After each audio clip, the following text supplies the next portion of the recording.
Hello and welcome to the Championship Wrap. I'm Jenna Burf. Here alongside me I've got Andrew Henderson. First up, Hender, tell me a little bit about your win this weekend at Warrington. Bit of a defeat for Wakefield. Yeah, no, look, it was a pleasing result for us. Obviously, it was important for us that we bounced back after the disappointment of losing away to Hull KR the previous week. So, albeit we still, I don't think we're at our best, but saying that, we still scored 30 points at home against a dogged Wakefield side who obviously are desperate at the moment, as you know, and desperate for points. And just pleased with the response. The fact that we only conceded 6 points was pleasing, and also to score 30. I thought we played some good attacking rugby on the night as well. Thanks for that, Hender. Now let's take a look at the round 18 results. First up, we've got our feature game down at the LD Nutrition Stadium. We've got Featherstone 16, Barrow 34. What a shock victory here for Barrow. Now let's take a look at some of the action. Puara here at dummy half for Barrow goes down the blind side. Stargrove the main crashes over from close range and opens the scoring at the LD Nutrition Stadium. Featherstone there, Holmes passes it out to Chisholm, who goes through the gap. And he steps to Luke Creswell. Can he get to the line? Jake Spedding's closing in, but Chisholm gets there. Excellent comeback from the Featherstone Rovers.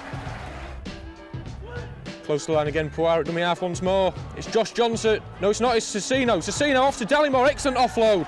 And the half-back gets in through the gap. Barrow on the attack once more. Puara again down the blind side. And it's Morrow. Daniel Morrow with the easiest of finishes. What a performance so far from Barrow. It's Tom Holmes going across field to his half-back partner Dane Chisholm. Wide ball to Alex Sutcliffe, one-handed. Oh, and he's grounded it excellently in the corner under pressure. Excellent try from the lead youngster there. Cameron King at dummy half Featherstone, Dane Chisholm to Sutcliffe. He gets there. Barrow pleading that the tackle was completed, but the referee has awarded the try. Jamie Dallimore with the kick there. Conor Carey loses it under pressure. Amin gets his second of the game. The Barrow winger, what a performance this is so far from the Raiders. Puara at dummy half, out wide to Dallimore to Morrow. Amin goes on the outside of Holmes, offloads to Morrow, inside to fullback Luke Creswell, and Corey Johnson can't stop him. It's another try for Barrow. Puara from dummy half, he's found a gap. He's drawn in Cam Turner and Luke Creswell's in again. It's another try for the Barrow fullback. Josh Johnson crossfield, off to Morrow, out to Dion Cross going down the right wing, kicks inside. Luke Creswell, under pressure from Walters, gets the try and seals his hat-trick and the win for the Cumbrian team.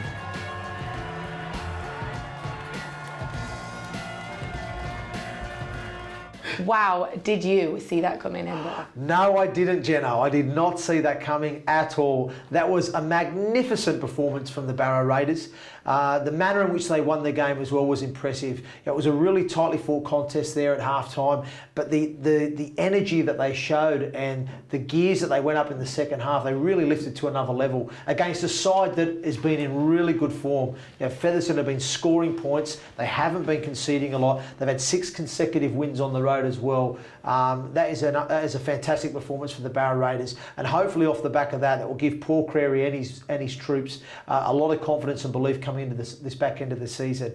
Stargrove Amin was really impressive, scoring a brace of tries. The Papua New Guinean international, outstanding. Amongst other really good performers, James Dallimore really controlled the troops around the field. I thought he was impressive for them as well. But I just think, like I said, it's a real confidence boost win there for the Barrow Raiders. Like I said, away from home, tricky fixture. So hopefully it's going to be a real catalyst for them moving forward now.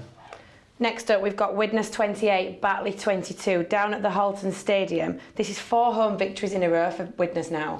Yeah, much needed as well. We spoke about the situation that they find themselves in, even though they've had the points deduction from the start of the season. They've got off to a great start of the championship season, hit a bit of a lull there with a few losses, but like you said, in recent weeks they're starting to get themselves back on the horse. But the problem for them is the teams around them are winning. Swinton have been picking up points, Barrow have been picking up points. So So they're still not quite out of the relegation battle at the moment, but they're heading in the right direction. That was a real pivotal win for them because Batley, they were determined to probably get themselves back on after losing last week to Sheffield. Were keen to get themselves back into winning ways. It was a closely fought contest, as we can see by the scoreline, but the Vikings just had enough quality on the day to get the job done. Next up, we've got Sheffield Eagles 46, Rochdale Hornets 24 down at the Olympic Legacy Park.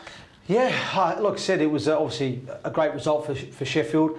Rochdale, we know they came into the fixture. They've been off the back of some heavy defeats in recent weeks. Confidence is at pretty much at an all-time low for them. I think they showed some encouraging signs within the game. Scoring 24 points away from home for them, they haven't done that for a while, so that was a real positive for them. But unfortunately, obviously conceding the amount of points they did, still isn't good enough for this level and for what they need. Sheffield, wow, Ryan Miller stole the show, didn't he? A hat-trick of tries, was outstanding. I'm sure that Mark Aston will probably look back at it and be disappointed that he conceded 24 points, against a side that hasn't really been firing or offering much in the attacking department in recent weeks. So he'll be disappointed to concede that. But again, pleased to just get the result and just keep themselves in touch and distance of the top five. Next up here, we've got a top two clash, Toronto v Toulouse. Toronto winning 28-16. This must have been such a game ender. Yeah, well, look, we were excited about the fixture last week, weren't we, Jenna, when we were previewing it ahead of the game, and we spoke about, obviously the quality that Toronto possess. They've got a side there for me, or a squad that's equipped, for Super League. It's ready to go. It's going to take some team to beat them. And like you said, I thought Toulouse did a really good job. They come away from the game, with their heads held high, albeit they didn't get the result. You've got to remember they were missing, two of their pivotal players in Mark Corella and Jonathan Ford, who add so much to that team in terms of their attacking capability. So I think with those two in the side, it possibly could have been a different story, or certainly a tougher day at the office for the Toronto side. But hey, look, they've got another win against one of their nearest rivals. Toulouse, they're now dragged in on level points with York and Leigh, so they're kind of coming away from Toronto a little bit. So they're going to have their work cut out at the back end of the season now to ensure a top two finish is what they'll be aspiring for. But like I said, quality game of rugby league in the championship, and a great result for the Wolfpack. Next up, we've got Swinton 12, York 26 down at Hayward Road. Another impressive win here for York now. Well, it was a really impressive win, Jenna, for York, because, Swinton have come off the back of a fantastic performance and result away in Toulouse last week, and were probably buoyed off the back of that. I think they would have gone into the match with the belief and confidence they could have beaten that York side, and what a fantastic job for the York City Knights have done to go there against a team that's obviously desperate and battling relegation. But I mean, it was a more of a second half performance from York. They scored 3 tries in 10 minutes that really took the game away from Swinton. It was really close at half time, 8 points to 0, but that second half 10-minute spell for York just obviously took them away. I thought Liam Salter, who formerly was at Hull Kingston Rovers, who's joined York now, he was outstanding. He's probably one of the most consistent performers for that York side this season. He was impressive, so well done to York City. Thanks for that.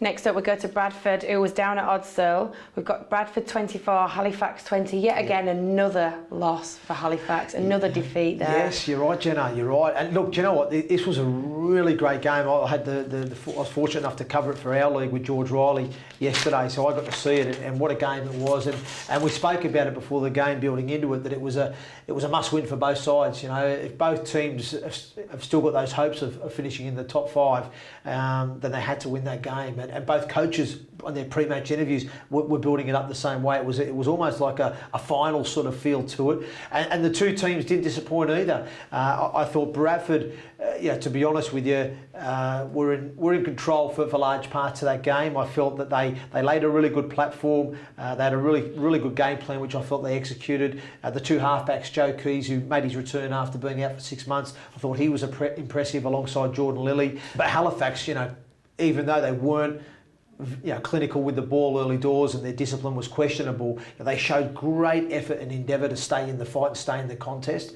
There was a real game-breaking moment in that second half where, I think it was Pickersgill picked up a loose ball, fed it onto Joe Keys, he made the line break, and then QLT just came across, made a try-saving tackle, and Scott Morrell got back and dove on the loose ball before Ethan Ryan picked it up to score, and that was a real moment that just kept them in the game. I think if Bradford had scored then, that would have been game over, and they would have run away with it, because I think at that point there it was 24 points to 8, so they were still in the contest. And then Halifax managed to score 2 tries when George Flanagan had a moment of madness. I love the kid. He's a great competitor, brings great energy, but he tripped up QLT when he was trying to chase his own kick through, and he got 10 in the bin. And then all of a sudden Halifax got 2 tries back to back really quickly, and then it was like 24-20 with about 8 minutes to go. It was a real grandstand finish, and you just felt like Bradford were just hanging on, but they just had enough in the end to get across the line. But it would have been a real travesty for me if they'd have lost that game, because for large parts of the game they were well in control. You know what I mean? They were probably the better team and just edged it. But full credit to Halifax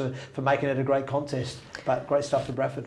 Now we take it to the last fixture of the round 18. We've got Dewsbury 0, Lee 40 down at the Tetley Stadium. What a commanding victory for the Centurions again. Yeah, fantastic performance again from Lee. They're really playing well at the moment, aren't they? Dewsbury, like I said, back at home, you would expected a better response from them. But yeah, they were second best all day from start to finish. It was a real demolition act, a real impressive performance from the Lee Centurions. And again, they are just, for me, going from strength to strength. I know we've spoke about Featherston being a real dark horse, and I still believe they are, even though they had the blip on the weekend.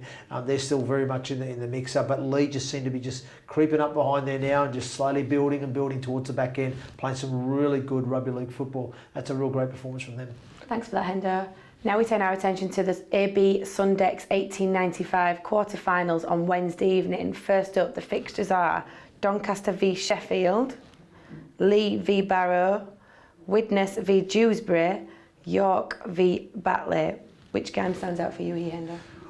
Wow, some really great fixtures there, exciting matchups. But the main one for me is the South Yorkshire Derby, Jenna. I think Doncaster, being the only League One club remaining in the competition, up against their old enemy, the Sheffield Eagles. There's been some fantastic clashes over the years between those two clubs, and I think the South Yorkshire Derby for me is the one that stands out.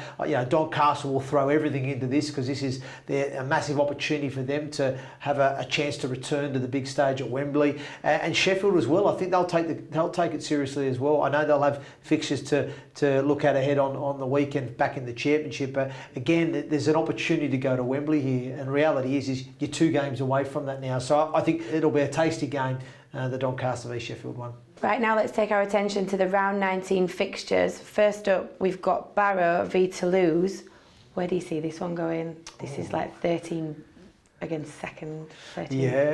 Yeah. God, this is a good one. Barrow obviously coming off the back of a real impressive victory.